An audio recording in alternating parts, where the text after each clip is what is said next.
अगर आप एक घर या कंस्ट्रक्शन संबंधित कार्य करते हैं या करवाते हैं और आप जब भी बालू या गिट्टी खरीदने जाते हैं तो 99% चांस है कि आप भी दुकानदार के ठगी का शिकार हुए होइएगा। और आप ही नहीं बल्कि आप में से लगभग 90 से 95% लोगों के साथ दुकानदार हमेशा किसी न किसी तरह से ठगी करते हैं। और यह ठगी दुकानदार आपसे कभी CFT के नापी के नाम पर करते हैं, तो कभी श्रिंकेज के नाम पे करते हैं, तो कभी डुप्लीकेट इंची टेप से नापी करके करते हैं। और मेरा मानना है कि अगर आपने यह वीडियो पूरी नहीं देखी तो आगे और भी आप ठगी के शिकार होंगे, क्योंकि इस वीडियो में आपको CFT से लेकर दुकानदार कैसे ठगी करते हैं यह सभी बताने वाला हूं। तो चलिए शुरुआत करते हैं। तो सबसे पहले हम CFT का अर्थ समझ लेते हैं। तो CFT का पूरा अर्थ होता है C से क्यूबिक और FT से फीट, अर्थात क्यूबिक फीट। इसे हिंदी में हम घन फीट भी कहते हैं। अब हम CFT निकालते कैसे हैं यह जानने वाले हैं। तो बेसिकली किसी भी ट्रॉली के लंबाई, चौड़ाई और ऊंचाई अगर हमें फीट में पता है और तीनों को एक साथ गुना कर देंगे तो हमें CFT निकल जाएगा, अर्थात उसका आयतन निकल जाएगा। एक CFT बालू या गिट्टी का अर्थ होता है कि हम कोई ऐसा बर्तन या ट्रॉली ले जिसकी लंबाई 1 फीट और चौड़ाई यानी कि 1 फीट और ऊंचाई तीनों 1-1 फीट हो, और उसमें हम अगर बालू या गिट्टी डालकर उसे पूरी तरह से भर देंगे तो उसमें जितना भी बालू और गिट्टी आएगा वो एक CFT कहलाएगा। तो एक CFT बालू और गिट्टी का अर्थ यही होता है। यानी कि किसी ट्रॉली को अगर लंबाई, चौड़ाई और ऊंचाई तीनों को फीट में पता करके उसे आपस में गुना कर देंगे तो हमारा जो भी उत्तर आएगा वो टोटल CFT उस ट्रॉली का होगा। अब आपके मन में यह विचार आ रहा होगा कि यह तो बहुत ही आसान है, सिंपल है, परंतु हमारे यहाँ कुछ लोग 1584 से या 1440 से या 1728 से भाग करते हैं। तो चलिए मैं आपका यह भी भ्रम दूर कर देता हूँ। देखिए बेसिकली होता क्या है, मान के चलिए कि आपके पास में जो उसका ट्रॉली का लंबाई, चौड़ाई, ऊंचाई जो है वो लंबाई 2 फीट है, ठीक है, चौड़ाई 2 फीट है और ऊंचाई जो है वो भी 2 फीट है। तो इसका सूत्र क्या होता है, लंबाई गुने चौड़ाई गुने ऊंचाई यानी कि LBH होता है, इसका सूत्र होता है। तो इसको आप क्या करेंगे, 2 गुने 2 गुने 2 करेंगे, यानी कि 2 गुने 2 गुने 2, तो ये कितना आ जाएगा, यानी कि 2 दूनी 4 दूना 8 CFT आएगा, यानी कि क्यूबिक फीट आएगा। तो देखिए यहाँ पर तो फीट में दिया गया है, यहाँ पे फीट में पहले से दिया गया है, तो इसको आपको फीट में नहीं बदलना है। लेकिन अगर यही फीट में न दे करके आपको बोले कि लंबाई भैया 2 फीट नहीं है बल्कि 24 इंच है, 24 इंच है, उसी तरह से चौड़ाई भी 2 फीट नहीं है बल्कि ये भी 24 इंच है, ठीक है। और उसके बाद ऊंचाई जो है ये भी 2 फीट नहीं है बल्कि आपका 24 इंच है। तो इस स्थिति में आप क्या करेंगे, क्योंकि सूत्र तो होता है लंबाई गुने चौड़ाई गुने ऊंचाई, तो आप इसको क्या करेंगे, इंची में है तो इंची में सबसे पहले आप पता कर लेंगे, ठीक है। तो 24 गुने 24 इस तरह से लिख लेंगे। और उसके बाद ये इंची में है तो इंची से आपको अब फीट में कन्वर्ट करना पड़ेगा। तो फीट में कन्वर्ट करने के लिए आपको 12 से भाग करना पड़ेगा, ठीक है। लंबाई को भी 12 से भाग करना पड़ेगा, इसी तरह से चौड़ाई को भी इंची में है तो इसको भी फीट में बदलने के लिए 12 से भाग करना पड़ेगा, और ऊंचाई जो है ये भी इंची में है तो इसको भी फीट में बदलने के लिए आपको 12 से भाग करना होगा। तो 12 से भाग करेंगे। अब इस स्थिति में जो ऊपर का ऊपर गुना करेंगे और नीचे का नीचा जो गुना करेंगे 13,824 आएगा, और नीचे से नीचे यानी कि 12 में, इस 12 में और इस 12 में, नीचे से नीचे तीनों 12 को गुना कीजिएगा तो ये 1728 आ जाएगा आपका। यानी कि ये बट्टा बड़ा गुना है तो गुना में ऊपर से ऊपर गुना कीजिए और नीचे से नीचे गुना कीजिए। आप कहिएगा कि गुरुजी यहाँ पे हम तो इसको काट भी सकते हैं, यानी कि 12 दूना 24 2 मतलब काट भी सकते हैं, तो भी बात बराबर ही आएगा। तो भी आपका इस यहाँ पे भाग कीजिएगा 13,824 में तो भी आपका 8 CFT ही आएगा, ठीक है, 8 CFT ही आएगा। और अगर कटिंग कर कीजिएगा तो भी उतना ही आंसर आएगा। तो आप यहाँ पे इजी है तो यहाँ पे कटिंग कर दीजिएगा, लेकिन जहाँ पे इजी नहीं होगा वहाँ पे कटिंग करने में आपको कन्फ्यूजन होगा। तो इसीलिए आप यहाँ पे जैसे भी है ऊपर का ऊपर गुना कर दीजिए और नीचे से नीचे गुना कर दीजिए, और जो भी आएगा उसके बाद 1728 से भाग करके उसके बाद आपका आंसर आ जाएगा। इसी स्थिति में ये तो रहा कि फीट में ये सिर्फ फीट में दिया गया है और ये इंची में दिया गया है। तो आप समझ गए होइएगा कि हम यानी कि 1728 से क्यों भाग करते हैं। 1728 से हम इसलिए भाग करते हैं ताकि जो भी हमको इंची में आया है वो फीट में हमको पता चल जाए। परंतु समस्या तब उत्पन्न होती है जब कभी कभी लंबाई, चौड़ाई और ऊंचाई या तीनों सिर्फ फीट में नहीं दिया रहेगा बल्कि इंची या फीट या इंची फीट दोनों में दिया रहेगा, तब हमें कन्फ्यूजन हो जाता है। इसी कन्फ्यूजन से बचने के लिए हम सबसे पहले लंबाई, चौड़ाई और ऊंचाई तीनों के इंची में कन्वर्ट कर लेते हैं और उसके बाद 1728 से भाग करके उसका CFT निकाल लेते हैं। अब अगर तीसरा स्थिति आपके सामने एक और होगा, जैसे मान के चलिए कि यहाँ पे फीट में था, ये फीट में था, ये 1 इंच में है। लेकिन अगर मान के चलिए कि कुछ ऐसा रहे जहाँ पर आपको लंबाई फीट में रहे, चौड़ाई फीट या इंची में रहे और ऊंचाई रहे फीट और इंची दोनों में रहे, या फिर मतलब कोई भी इसमें से फीट में इंची में किसी तरह से हो सकता है, तो इस स्थिति में आप क्या कीजिएगा? तो इस स्थिति में आप कन्फ्यूज हो जाइएगा। तो इसी कन्फ्यूजन से बचने के लिए क्या करता है कि इसको आप फीट को इंची में बदल लीजिए, इसको इंची में तो है ही, और जितना भी है उस सबको इंची में बदल लीजिए। तो जैसे इसको 2 फीट है तो इसको इंची में कन्वर्ट कीजिएगा तो कितना आएगा? 24 इंच आएगा। ठीक है, इसी तरह से 18 इंच पहले से है तो इसको रहने दीजिए, 18 इंच है ये। और इसी से ये 2 फीट 6 इंच है, तो इंची में कन्वर्ट करना भी ये कितना आएगा? 2 फीट यानी कि 24 इंची, और ये 6 इंची ऐड हो जाएगा तो 30 इंची आएगा। 2 फीट 6 इंच को इंची में कन्वर्ट कर दीजिएगा तो 30 इंची आएगा, इस तरह से आ जाएगा। अब इंची में हमको पूरा पता चल गया है। अब इसको क्या करेंगे? अब हम जैसे यहाँ पे हम गुना किए थे यहाँ पे, उसी तरह से इसको भी गुना करके और उसके बाद हम फिर इसको फीट में बदल लेंगे। इसी तरह से मतलब लंबाई गुना चौड़ाई गुना ऊंचाई कीजिए तो लंबाई कितना है? 24 इंची है, यहाँ पे लिख दीजिए 24 इंची, और चौड़ाई इस तरह 18 इंची है, और उसके बाद ऊंचाई 30 इंची है। और इसी को आप कर दीजिए, इसको फीट में बदलना होगा तो 12 से गुना कर दीजिए, सॉरी भाग कर दीजिए। इसको भी फीट में बदलना 12 से भाग कर दीजिए, और इसको भी फीट में बदलना 12 से भाग कर दीजिए। आपका जो भी आ जाएगा उतना वो आंसर आ जाएगा, क्यूबिक फीट में आ जाएगा। ठीक है, अब कुछ लोग क्या करते हैं, जैसे मान के चलिए कि कुछ लोग क्या करते हैं कि 1728 से भाग करते हैं, तो इस स्थिति में ये तो सही है और भाग किया जाना भी चाहिए 1728 से।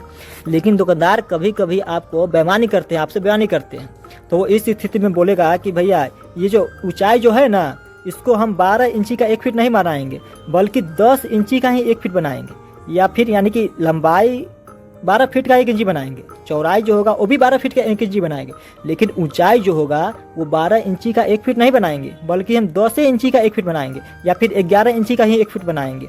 इस स्थिति में आप क्या करेंगे? जब नीचे से नीचे गुना कीजिएगा, अगर यहाँ पर 10 अगर किसी तरह से हो जाए 10, तो नीचे से नीचे गुना कीजिएगा तो 1440 होगा। और अगर 11 इंची का मापी दे रहा है, वो सिर्फ हाइट की बात कर रहे हैं, एक ही चीज़ वो कमी कर सकता है, तो यहाँ पे 11 इंची से मापी कीजिएगा, तो यहाँ से नीचे गुना कीजिएगा आपस में, तो ये 1584 होगा। आप करके देख सकते हैं। अगर यहाँ पर 10 कीजिएगा तो 12 गुने 10, तो ये बट्टा में जो आएगा वो 1440 आएगा, नीचे मतलब 1440 आएगा। ठीक है, और यानी कि अगर इसको 11 इंची का मापी दे रहा है वो सिर्फ हाइट, तो 12 गुने ये 11, यहाँ पे 11 रहेगा, तो यहाँ पे इस स्थिति में आपको 1584 से भाग करना होगा। ठीक है, तो ये आप देख लीजिएगा, और ऊपर गुना करके लिख लीजिए, और जितना का मापी दे रहा है वो नीचे से भाग कर दीजिए। अगर 12 गुने 12 लंबाई चौड़ाई ऊंचाई तीनों को 12 का इंची का वो 1 फीट बना रहा है, तो इस स्थिति में 1728 से भाग होगा। अगर वो नीचे वाले भाग को लंबाई भी दे रहा है 12 इंची का 1 फीट, चौड़ाई भी 12 इंची का 1 फीट, और ऊंचाई जो दे रहा है वो 11 इंची का 1 फीट दे रहा है, वो बेईमानी कर रहा है आपसे, मतलब बेईमानी करते, लेकिन क्या कीजिएगा, बेईमानी तो करता ही है। और अगर 10 इंची का भी 1 फीट बनाएगा तो इस स्थिति में 1440, अगर 11 इंची का बनाता है तो 1584। अब ये सब कहाँ से आएगा? तो ये 12 और इसको ये यहाँ पर जितना भी रहेगा उसको गुना कीजिएगा ना एक साथ, तो ये इतना आ जाएगा। और उसके बाद जो भी आता है तो ऊपर का ऊपर गुना करके और उसके बाद भाग कर दीजिए, हो गया आपका। जैसे आप यहाँ पे भाग किए हैं उसी तरह से, तो आप समझ गए होंगे। ये तो आप CFT निकालना आसानी से सीख गए हैं। अब दुकानदार आपसे किस तरह से ठगी करता है ये मैं आपको बताने वाला हूँ। तो ये पहला बात ध्यान रखिएगा, मापी हमेशा ओरिजिनल वाले इंची टेप से ही करिएगा। अर्थात ओरिजिनल इंची टेप कहने का मतलब है कि इंची टेप 2 क्वालिटी का आता है। एक क्वालिटी ऐसा रहेगा जहाँ पे इंची टेप सेंटीमीटर या इंची जो छपा रहता है वहाँ पर भारत सरकार का प्रमाणित संस्था द्वारा वेरीफाइड होता है, वहाँ पर ठीक से पढ़िएगा तो लिखा रहेगा। जैसा कि आप इस वीडियो में देख सकते हैं, यही डुप्लीकेट इंची टेप में कुछ भी नहीं लिखा रहेगा। तो आपको हमेशा ओरिजिनल इंची टेप से ही मापी करना। तो पहला ठगी करने का तरीका ये रहा। और दूसरा जो ठगी करने का तरीका है वह है श्रिंकेज के नाम से। अर्थात श्रिंकेज का अर्थ होता है कि जब गिट्टी लदा हुआ ट्रक रोड के द्वारा आता है तो आते समय वो अच्छे से एडजस्ट होने पर 2 से 3 इंच से नीचे धंस जाता है, परंतु मापी करते समय दुकानदार से धंसा हुआ गिट्टी का पैसा भी ले लेता है ट्रक ड्राइवर। तो इसी को श्रिंकेज कहा जाता है। जैसे आप मान के चलिए कि अगर कोई ट्रक ड्राइवर जो था वो 90 रुपये CFT दुकानदार को दिया और दुकानदार ने 90 रुपये CFT ले भी लिया, परंतु जब जो 2 इंची बढ़ा करके दिया जाएगा उसका पैसा जो दिया जाएगा तो वो दुकानदार को 92 रुपये एक्चुअल में पड़ जाता है, क्योंकि वो श्रिंकेज के नाम पे 2 रुपया एक्स्ट्रा भी देते हैं उसको। और आपसे वही गिट्टी अब 100 रुपये होगा लिया जाएगा। क्योंकि 90 रुपया तो दुकानदार खरीदा था और 2 रुपया जो था वो ट्रक ड्राइवर को श्रिंकेज के रूप में दिया, क्योंकि वो धंसा हुआ गिट्टी जो था तो उसका भी 2 इंची एक्स्ट्रा नापी करके दिया। लेकिन आपसे 8 रुपया अभी भी लिया जा रहा है, 8 रुपया प्रॉफिट वो ले रहा है, तो कोई बात नहीं, उसका प्रॉफिट लेना कर्तव्य है, क्योंकि उसी लिए दुकानदार वो दुकान खोले हुआ है। परंतु यहाँ पे श्रिंकेज के नाम पे आपसे 2 इंची का आपसे भी कटिंग करते हैं। वो किस लिए करते हैं? या तो फाइनल प्राइस बताइए कि 102 रुपया प्रति CFG पड़ेगा आपको, या फिर 100 रुपया पड़ेगा, जो भी आपको लेना है। लेकिन 2 इंची जो काटता है वो उसको मत काटने दीजिए, क्योंकि आपसे वो 8 रुपया पहले ही ले चुका है। ठगी करने का तीसरा जो तरीका है, बालू ट्रक वाले बालू को कुदाली से ताम करके फुला देते हैं। यानी कि बालू खदान से ट्रक पर लोड होकर जब चलता है तो वह आने के क्रम पर रोड पे झटका लगता है या अदर वजह से वो एडजस्ट होकर नीचे बैठ जाता है। परंतु अब ट्रक वाले लोग क्या करते हैं कि 2-4 मजदूर को रख करके बालू को तामना यानी कुदाली से तामना शुरू कर देते हैं और उसको फुला दिया जाता है। तो आपको इस तरह से बालू पर लदा हुआ ट्रक बालू लेने से बचना चाहिए, क्योंकि आप जब भी ले रहे हैं तो आपका मूल्य ये बढ़ जाएगा। और अगर आप वो सब बालू ले भी रहे हैं जो बालू फुला हुआ है तो मूल्य कम करवाइए। तो ये तो रहा तीसरा पॉइंट। चौथा नंबर में आपको ध्यान रखना है, आपको दलाल से बचना है, क्योंकि दलाल के द्वारा बालू लेने पे आपको महंगा बालू पड़ेगा। वही बालू अगर आप डायरेक्ट ट्रक ड्राइवर से बात करेंगे तो आपको वो सस्ता पड़ेगा, क्योंकि बीच में जो दलाल का कमीशन जो रहता है वो कट हो जाता है, इसीलिए आपको बालू सस्ता पड़ता है। पांचवा जो बात आपको याद रखना है, मापी करने वाला इंची टेप को मापी करते समय एकदम से सीधा रखिए, क्योंकि अगर आप हल्का भी क्रॉस करते हैं तो मापी ज़्यादा जाएगा और आपका वहाँ पर जेब कटेगा और आपको घाटा होगा। तो इन बातों को याद रखिए। छठा जो बात याद रखना है, बालू का ट्रक लेने पर बालू का मापी ट्रॉली खाली हो जाने के बाद ही मापी किया जाता है, परंतु उसका जो हाइट होता है बालू का वो लदा हुआ स्थिति में ही नाप लिया जाता है। परंतु लंबाई और चौड़ाई जब खाली हो जाता है तो उस स्थिति में नापा जाता है। और जब नापिए कीजिएगा तो पीछे का जो ढाला होता है, जो खुला हुआ होता है, उसको लगा करके कीजिएगा। 7वां नंबर पॉइंट जो आपको याद रखना है, बालू के अंदर अगर ज़्यादा मात्रा में मिट्टी हो तो उस बालू का आप मत लीजिएगा।